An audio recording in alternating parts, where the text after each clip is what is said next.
Good morning everyone, welcome to my new blog. I hope তোমরা সবাই ভালো আছো, আমরাও ভালো আছি। পিঙ্কি অফিস ব্লগে তোমাদের সবাইকে ওয়েলকাম। আজ হলো বৃহস্পতিবার। আজ মামাম স্কুল একদম যেতে পারলো না। সকালবেলা উঠে পা একদম সোজা করতে পারছে না, কারণ তোমাদের তো কালকে মামামের পাটা দেখিয়েছিলাম যে পাটা অনেকটা ওর কেটে গেছে। সেজন্য আজকে আর রিস্ক নিয়ে স্কুলটায় পাঠালাম না। তো সকাল সকাল চলে এসেছি রান্নাঘরে। আগেই আমি গ্যাসটা মুছে নিলাম, আর কতগুলো বাসন রয়েছে সেগুলো আগে মেজে ঘষে নিচ্ছি, কারণ আজকে হচ্ছে বৃহস্পতিবার। আজকে ঘট পেতে পুজো করতে হবে, একটু টাইম লাগবে। সেই জন্য আগে বাসনগুলো ধুয়ে নিয়ে একবারে স্নান করতে চলে যাব। আর আজকে সেরকম বেশি কিছু রান্না করব না, কারণ একদম মুখে সত্যি বলতে জ্বরের পর থেকে না একটুও মুখে কোনো কিছু খেতেই ভালো লাগছে না। যাই খাচ্ছি না কেন সেই যেন কোনো স্বাদ নেই, এরকম একটা লাগছে। মানে খিদে পাচ্ছে তাও খেতে পাচ্ছি না। তো যাই হোক, অনেকগুলো বাসনও জমেছিল। আমি চাইলে একটু দেরি করেই উঠতে পারতাম, কিন্তু স্কুল টাইমেই উঠেছি যদি মাম্মাম স্কুল যেতে পারে সেই জন্য। কিন্তু ওর বাবাই বলল আজকে আর পাঠাতে হবে না, কারণ একদম মেয়ে পাটা পাততেই পারছে না। যদিও আর্নিকা জেল লাগিয়ে দিয়েছি, একটু ওতে তো ব্যথাটাও মরে যায়। আর যেটা কেটে গেছে একটু রস রস মতন ভাব বেরোচ্ছে, সেটাও অনেকটাই কালকে রাত থেকে দেওয়ার পর অনেকটাই ঠিক হয়েছে। কিন্তু পায়ের যেহেতু হাড়ে লেগেছে সেজন্য হাড়টা অনেকটাই ফুলে আছে। যাই হোক, বাসনগুলো দেখো অনেকগুলোই ছিল, ধোয়া মাজা সবই করে নিলাম। এবার একটু সিঙ্কটা পরিষ্কার করে নেব।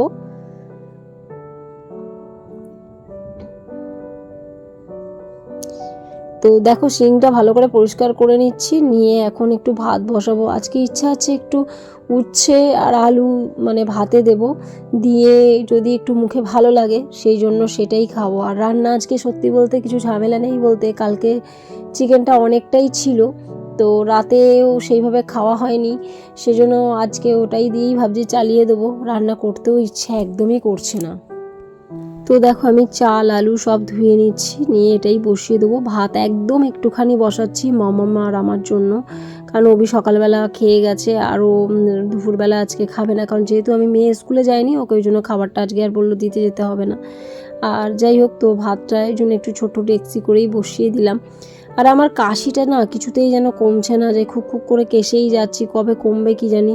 পেট বুক পুরো ব্যথা হয়ে যাচ্ছে মানে কাশতে কাশতে।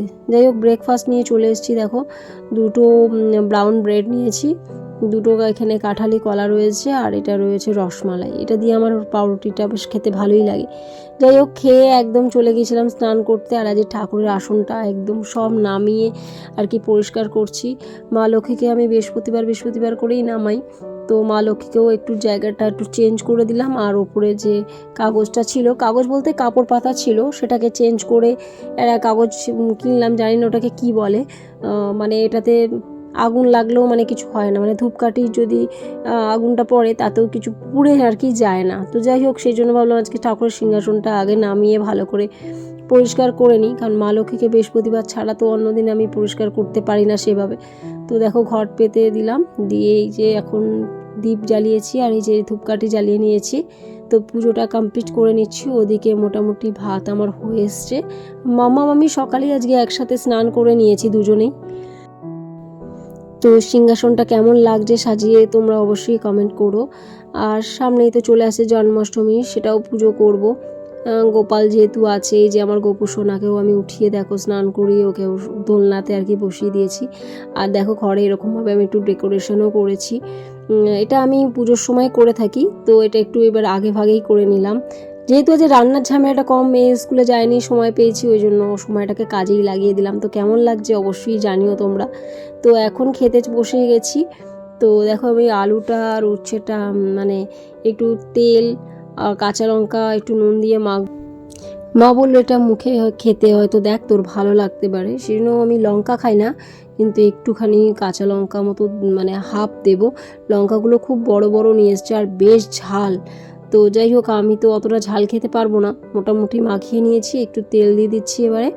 আর দেখো মামামকে বললাম একটা ছোটো থেকে লঙ্কা নিয়ে আসবি, ও কত বড় একটা লঙ্কা নিয়ে এসছে। যাই হোক, নুন দিলাম একটু, আর এই কাঁচা লঙ্কাটাকে এরকম মানে মাঝখান থেকে একটু কেটে নিচ্ছি, কারণ আমি পুরো গোটা খেতে পারবো না, যদি বেশি ঝাল হয় সেটাও খেতে পারবো না। তো চেষ্টা করি এটা দিয়ে একটুখানি ভাত খাওয়ার। মানে এক সপ্তাহের বেশি হয়ে গেল, মানে খাওয়া দাওয়া নেই বললেই চলে, কোনো রকমে একটু অর্ধেক খাওয়া ব্যাস, যেটুকু মানুষের পর্যাপ্ত পরিমাণ খাবার দরকার সেরকম আমি খেতে পাচ্ছি না, আমিও পাচ্ছি না, মেয়েও পাচ্ছে না। যাই হোক, তাও ওকে বকে চোখে আমি খাওয়াতে পারছি, আর আমি তো নিজে, আমাকে তো বকার লোক নেই, আমাকে কে বকবে, সেই জন্য আমার একদমই খাওয়াচ্ছে। দেখো কইটুখানি ভাত নিচ্ছি, যেন এটা খেতে পারি সেই বুঝেই ভাতটা নিলাম।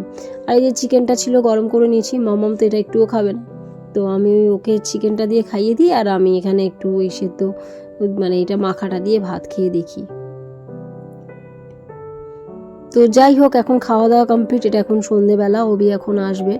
তো মামাম একটু পড়তে বসে গেছে, দেখো পাটা সোজা কিছুতেই করতে পারছে না মেয়ে, এখন পাটার এরকম হয়ে আছে। তো অবি একটু ধোসা নিয়ে এসছে আজকে, তো মামাম বলছে আজকে দুধটা খাবে না। যাই হোক, একটু ধোসা খেলে হয়তো মুখটা হয়তো ভালো লাগতে পারে, আর এখানে ধোসাটা বানায় ভালোই। তো আমার এখন তো যেহেতু মুখটার একদমই খারাপ অবস্থা, আমার কোনো কিছুই মুখে আর কি ভালো লাগছে না। যাই হোক, এইটা একটু খেলে যদি ভালো লাগে। আর এইটা হচ্ছে না একদম ঝাল সাম্বার, যেটা আমি একদম খেতে পারি না। এটা এটা এটা টেস্ট কিন্তু ভালো, যে টক ঝাল মিষ্টি, কিন্তু ঝালটা আমার বেশি লাগে বলে আমি খাই না। আমি এই সাম্বারটা দিয়ে, মানে সাদা যে চাটনিটা দেয়, এই যে এইটা দিয়ে আমার খেতে বেশ ভালো লাগে। তো যাই হোক, এটা দিয়ে একটুখানি খাই। তো আমরা এক জায়গাতেই নিয়ে নিয়েছি, তিনজনে আর কি বসে বসে আর কি খাচ্ছি। তো দেখো মামাও এখানে খাচ্ছে, অভিও খাচ্ছে। পা মেয়ে কিছুতেই দেখো সোজা করে, সবসময় ব্যান্ড করেই রেখে দিয়েছে পাটা। তো যাই হোক, ব্লগটা তাহলে আজকে এখানেই শেষ করছি। ব্লগটা ভালো লাগলে লাইক, কমেন্ট, শেয়ার করো, আর আমার চ্যানেলটা অবশ্যই সাবস্ক্রাইব করে পাশে থেকো।